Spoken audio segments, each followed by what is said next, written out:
इसी टॉपिक से रेलिवेंट एक आपसे एमसीक्यू पूछ लेता हूं।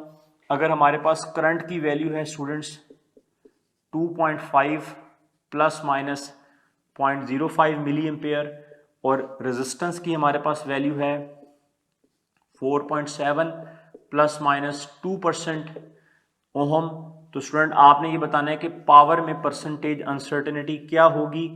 इसके ऑप्शन में आपको देता हूं 2%, बीटा ऑप्शन है 4%, चार्ली ऑप्शन है 6% और डेल्टा ऑप्शन है 8%। तो स्टूडेंट इसको हम कैसे फाइंड करेंगे, how can we find the percentage uncertainty in the power. तो स्टूडेंट्स हमारे पास फॉर्मूला है पावर का आई स्क्वायर आर, ये बात आप अच्छी तरह जानते हैं।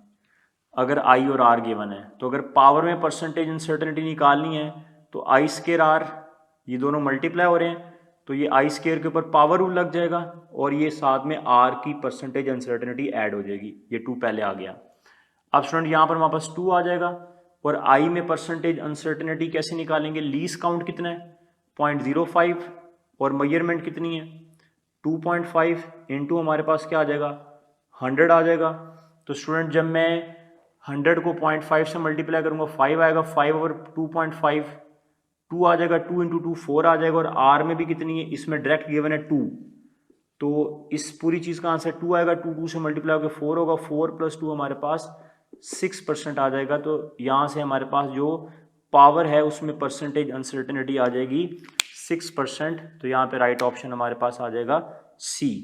इसी तरह डी स्टूडेंट हमने याद रखनी है uncertainty in the average value. अगर हमें किसी भी एवरेज वैल्यू में अनसर्टेनिटी फाइंड करनी पड़ जाती है तो उसके लिए हमें क्या करना पड़ेगा, पहले तमाम वैल्यूज का एवरेज ले लेंगे, एवरेज लेने के बाद हम उस वैल्यू का हर किसी के साथ डेविएशन देखेंगे एंड देन उनका डेविएशंस का भी एवरेज ले लेंगे तो हमारे पास मीन डेविएशन आ जाएगा। ये रूल भी आपने बुक की सीक्वेंस के अकॉर्डिंग करना है। और लास्ट रूल है डियर स्टूडेंट हमारे पास, उस लास्ट रूल को मैं यहां पर मेंशन कर देता हूं, uncertainty in timing experiments.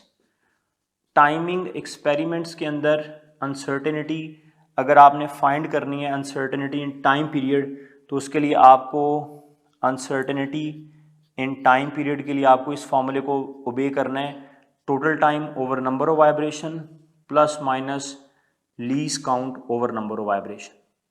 You have to follow this formula. Uncertainty in time period is equal to total time over number of vibration plus minus least count over number of vibration. Time अगर number of vibration 20 है, उनका इतना time है, तो आपने साथ में stopwatch के लीस्ट काउंट को भी नंबर ऑफ वाइब्रेशन से डिवाइड करना है if you want to find the uncertainty in the time period. अब स्टूडेंट हम लास्ट टॉपिक की तरफ चलते हैं जिसका नाम है डायमेंशंस। डायमेंशंस स्टूडेंट, डायमेंशन किसी भी फिजिकल क्वांटिटी की क्वालिटेटिव नेचर को बताती हैं और डायमेंशन को लिखने का तरीका है कि इसको हमेशा स्पेशल स्क्वायर ब्रैकेट में लिखा जाता है। ठीक है स्टूडेंट, आप लोगों ने याद रखना, हम बेसिक चीज़ों की तरफ चलते हैं। जो मैस है उसकी डायमेंशन हमारे पास कैपिटल एम है, मैस की डायमेंशन कैपिटल एम है, इसका यूनिट किलोग्राम है। आप यूनिट से भी डायमेंशन में जा सकते हैं, डायरेक्ट भी आप डायमेंशन पुट कर सकते हैं। लेंथ की डायमेंशन स्टूडेंट्स हमारे पास क्या है, लेंथ की डायमेंशन है हमारे पास कैपिटल एल और टाइम की डायमेंशन डी स्टूडेंट हमारे पास क्या है कैपिटल टी, जो बेसिक यूज होती हैं। इस तरह जो हमारे पास टेम्परेचर है उसकी डायमेंशन डी स्टूडेंट हम उसके लिए डायमेंशन में कैपिटल के पुट करते हैं टेम्परेचर के लिए।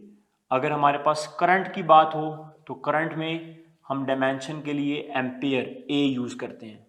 तो स्टूडेंट ये आपने पॉइंट्स याद रखने हैं। अब डायमेंशन के यूजेस क्या क्या हैं।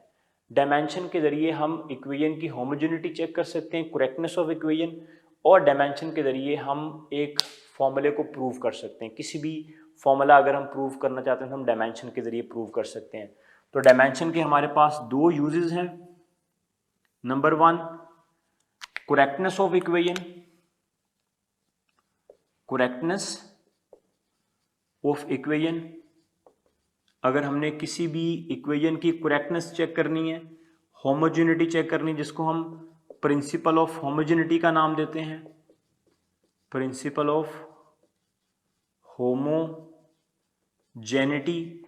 तो इसमें इसका सबसे बड़ा एक यूज़ है, जितनी भी इक्वेशन आप फिजिक्स में पढ़ते हैं उनकी हमेशा लेफ्ट हैंड साइड की डायमेंशन और राइट हैंड साइड की डायमेंशन सेम होती है। अगर ऐसा ना हो तो वो होमोजेनियस इक्वेशन नहीं होगी और वो राइट इक्वेशन नहीं है। जिस तरह मैं आपसे क्वेश्चन कर लेता हूँ, हमारे पास there are 4 equation, E is equal to M C square, alpha option में आप ये लिख लें, बीटा ऑप्शन में आप लिख लें V F is equal to V I plus half A T, okay, और चार्ली में आप लिख लें S is equal to V I T plus half A T square, और डेल्टा में आप लिख लें F is equal to lambda over V. और मैं आपसे कहता हूं कि which of the following is not the right equation. तो डी स्टूडेंट, आप बारी बारी हर किसी की होमोजेनिटी चेक करेंगे। एनर्जी किलोग्राम मीटर स्क्वायर पर सेकंड स्क्वायर, मैस किलोग्राम, और स्पीड ऑफ लाइट का स्क्वायर लेंगे तो एनर्जी का डायमेंशन बन जाएंगे आपके पास। वी एफ मीटर पर सेकंड, वी आई मीटर पर सेकंड, ए और टी को मल्टीप्लाई करेंगे, ए की डायमेंशन आपके पास क्या है, L T minus two, L T minus two.